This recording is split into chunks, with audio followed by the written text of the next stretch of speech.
Ever feel like your thumb is about to physically detach from your hand? You're swiping. And swiping. And swiping. It's the end of the day, you're on the couch, and you're just scrolling through faces. Left. Left. Oh, he's holding a fish. Left. Left. Live, laugh, love. Hard left. You open your match list. It's a graveyard, a digital ghost town of 200 haze with 2 Ys, and conversations that died on the vine 3 weeks ago. You feel nothing. Just a bide on the vide or existential void of meh. Congratulations. You're not dating. You're not connecting. You are the unpaid, overworked, and deeply unqualified manager of the world's most chaotic, inefficient, and emotionally destructive warehouse. And the worst part? You volunteered for this job. Welcome to Critical Path, where we pull back the curtain on the boring, complex systems that actually run your life, and today, we are strapping on our steel-toed boots and taking a hard-hat tour of the biggest supply chain disaster of the 21st century, your dating app. We think of apps like Tinder, Hinge, and Bumble as social media. They are not your friends. They are not your matchmakers. They are high-speed, high-volume logistics platforms. And they are terrible at their job. See, a good supply chain, a good warehouse, is a miracle of precision. Its goal is simple. Get the right product to the right person at the right time, in the right condition, with as little cost and waste as possible. Global commerce depends on this. Your Amazon package, your morning coffee, the pants you're hopefully wearing, all brought to you by a staggeringly complex, ruthlessly optimized supply chain. Dating apps, they took this model, applied it to the most complex, fragile, and irrational product in known existence, human beings, and then, just for fun, they decided to violate every single rule of good management. They didn't build a warehouse for people. They built a warehouse for data points. And they left you to manage the absolute chaos that resulted. So grab a clipboard, we're going on an audit, and we're starting with the most fundamental building block of any warehouse, the SKU. SKU. Stock Keeping Unit. It is the boring, unsexy, alphanumeric code that makes the modern world go around. When you buy a can of Campbell's chicken noodle soup, it has an SKU. That SKU tells the warehouse exactly what it is. Not just soup. It's Campbell's chicken noodle, a 10.75-ounce can, condensed. It is not chunky, it is not beef with barley, and it is not a 19-ounce can. The entire system, from the factory, to the 18-wheeler, to the warehouse shelf, to the checkout scanner, trusts that SKU. SKU accuracy is sacred.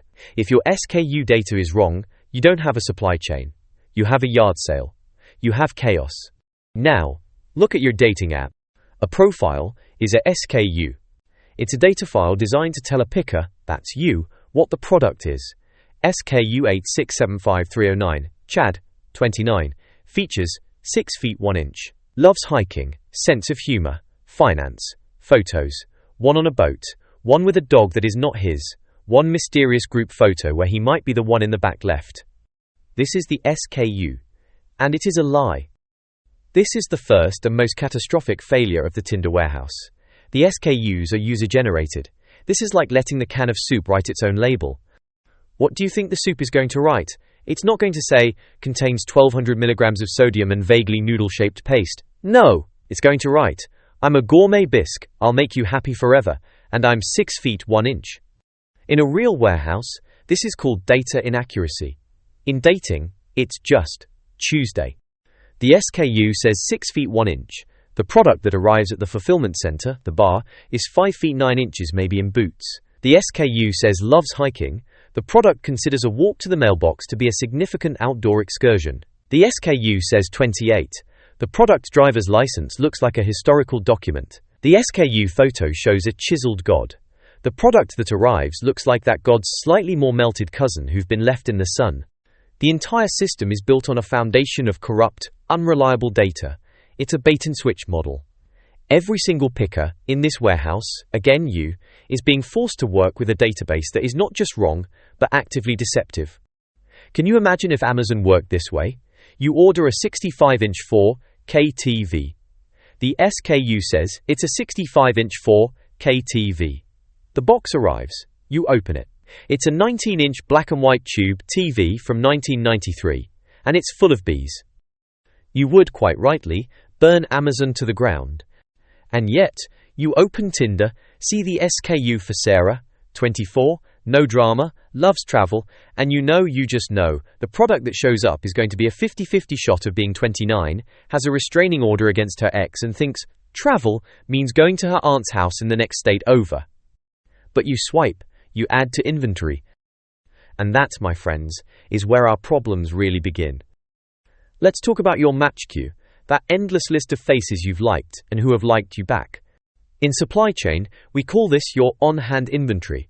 It's the stock you're holding, ready to be shipped, that is messaged.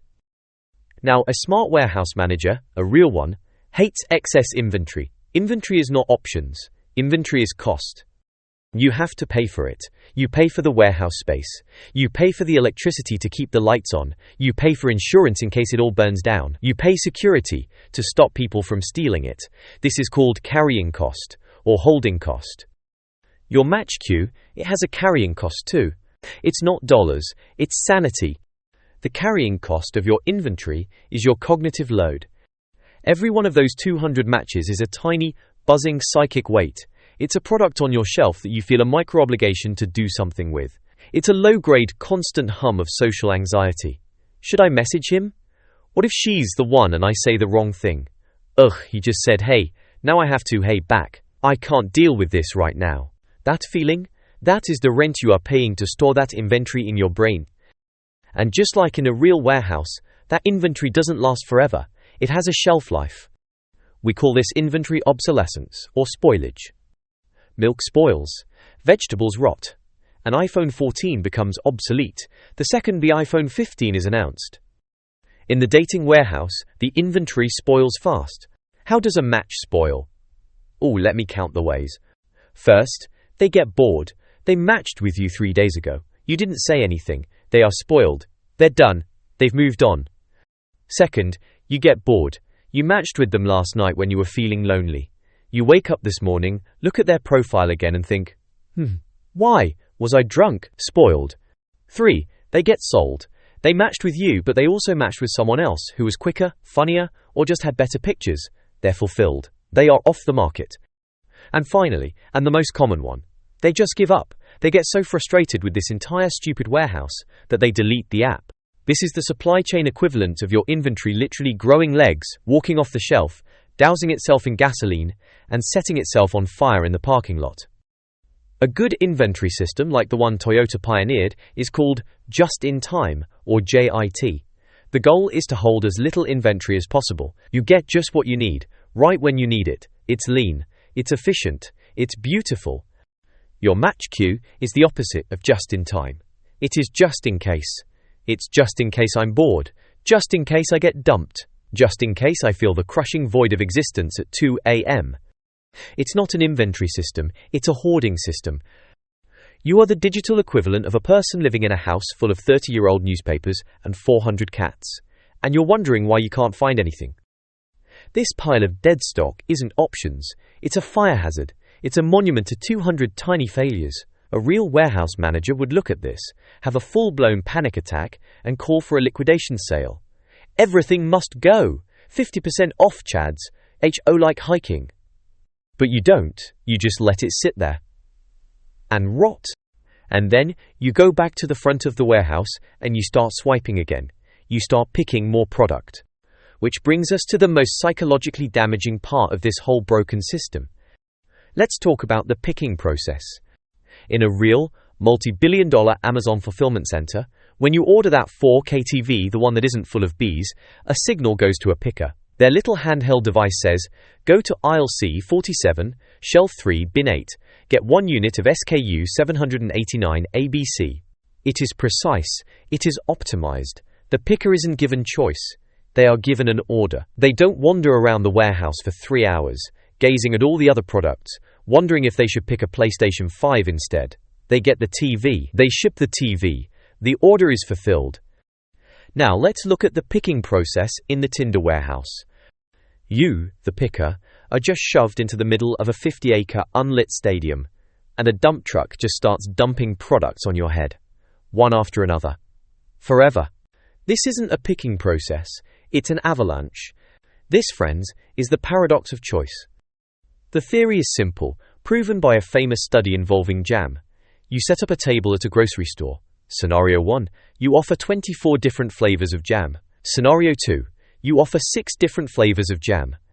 The table with 24 jams gets more people to stop and look, but the table with 6 jams, it gets 10 times more sales. Why? Because when faced with 24 options, the human brain panics. It's called decision fatigue. The cost of evaluating every single option is so high that we just short-circuit, we choose nothing. We walk away. And for the few who do choose from the 24 jam table, they report being less satisfied with their choice. They're consumed by what if. What if the apricot ginger was better than the strawberry rhubarb I picked? This is Tinder's entire business model. They have given you the 24 jam table, except it's not 24 jams, it's 24 million. It's a literal conveyor belt of infinite, bottomless, 24/7 jam. Your brain cannot handle it. This is why you find yourself swiping no on perfectly good, attractive, normal-looking products. You're not even picky anymore. Your brain's choice circuits have overheated and blown a fuse. You're just swiping to make the product go away, to stop the avalanche. But the paradox of choice has a far more sinister side effect. When inventory is infinite, it becomes worthless. This system, this warehouse of infinite supply, trains you, on a deep, psychological level, to believe that every product is disposable. It commoditizes people. Why would you commit to purchase, which means actually investing time and emotional energy, into a conversation with match number 78? Why would you do that when match number 79 is right there, and match number 80 is 1 second behind him? Maybe the next one is better, shinier, taller, funnier, less baggage. The warehouse itself is devaluing its own inventory. It's actively discouraging sales. It's a system designed not for fulfillment but for perpetual browsing. And on the rare occasion you do try to fulfill an order, actually talk to someone, maybe even gasp, meet them, you run headfirst into the final and most infuriating failure of the entire system, the returns process. In the supply chain world, we have a name for this. It's called reverse logistics. And it is the single biggest, most expensive, most complicated nightmare in the entire industry. When you return that sweater you bought online, you don't just throw it away. You, the customer, are given a process. Print this label, put it in this box, drop it off at this location. That sweater then begins its long, sad, expensive journey backwards. It goes to a processing center. Someone has to open the box. They have to inspect the sweater. Is it damaged? Is it stained? Does it smell like despair and cheap beer? If it's okay, it has to be refolded, rebagged, retagged, and maybe it can be restocked. If it's not okay, it has to be liquidated, sold to a third party, shipped to another country, or just destroyed. This process is so expensive that for many cheap items, Amazon literally just tells you to keep it and gives you your money back. It's cheaper for them to take the loss than to deal with the reverse logistics. Companies dread returns, but they need them, because returns provide one invaluable thing: data. Why was this product returned? The SKU was wrong. The color was puce when the picture looked red. The product was defective. This data creates a feedback loop. It allows the company to fix the problem, to stop shipping the pucey sweater, to fix the SKU data, to improve the product. Now let's look at the reverse logistics system for your dating app. You've ordered a product, you matched, you've been talking for 2 days, or maybe you even went on the date, and you realize, this is not what I ordered. The SKU was catastrophically wrong. The product is defective, metaphorically. Settle down. You want to return this product. How do you do it? What's the process? Is there a returns button? Is there a customer service form where you can explain the issue? Product talked about his crypto portfolio for 45 straight minutes. Product also forgot his wallet, requesting full refund of my time and 2 glasses of mediocre Malbec. No, you have 2 options. First, ghosting. You just stop replying. You leave the product in a state of existential limbo. This is the supply chain equivalent of the customer keeping the defective sweater but just staring at it, forever, silently, until the sweater has an emotional breakdown. Second, unmatching. This is the big red liquidate inventory button. Let's be very clear about what unmatching is in supply chain terms. It is not a return. It is a warehouse manager seeing a returned product on the loading dock screaming, "I cannot deal with this," picking it up, personally throwing it into an industrial wood chipper, and then setting the wood chipper on fire. It is pure, unmitigated, destructive chaos. There is no process. There is no inspection. There is no data. There is no feedback loop. The warehouse, the app, learns nothing. The product, the poor bastard you just unmatched, learns nothing except the brutal silent sting of liquidation. And because there is no feedback loop, the problem never gets fixed. That Chad with the 10-year-old photos and the personality of a damp bath mat? His SKU is still in the system. The warehouse knows he's a defective product that gets returned every single week. But does it do anything? Does it fix his SKU? Does it remove him from inventory? No, of course not. It just shoves him back into the avalanche, back onto the conveyor belt, for the next poor picker to accidentally add to cart.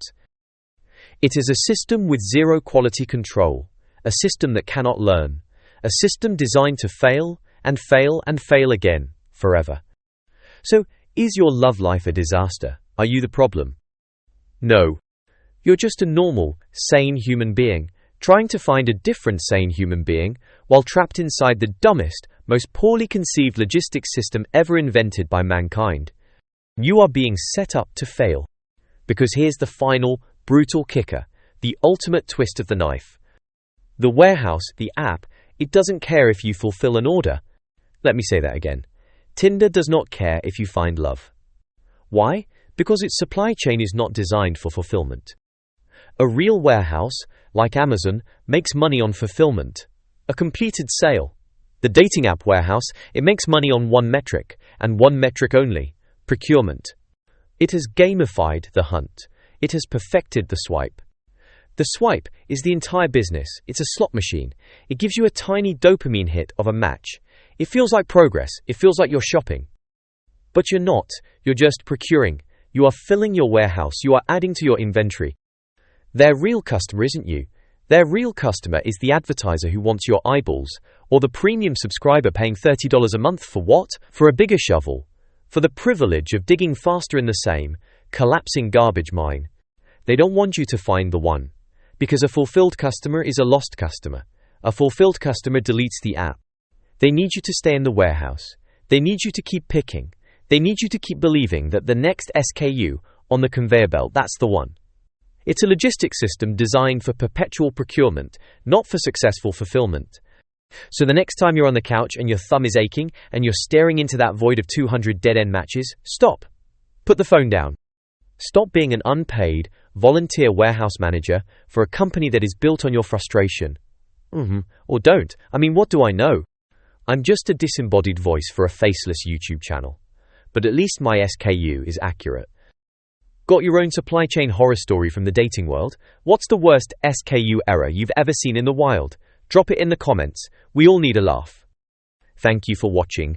If you enjoyed this video and want to discover more fascinating stories about how the global supply chain impacts our everyday lives, please like and subscribe.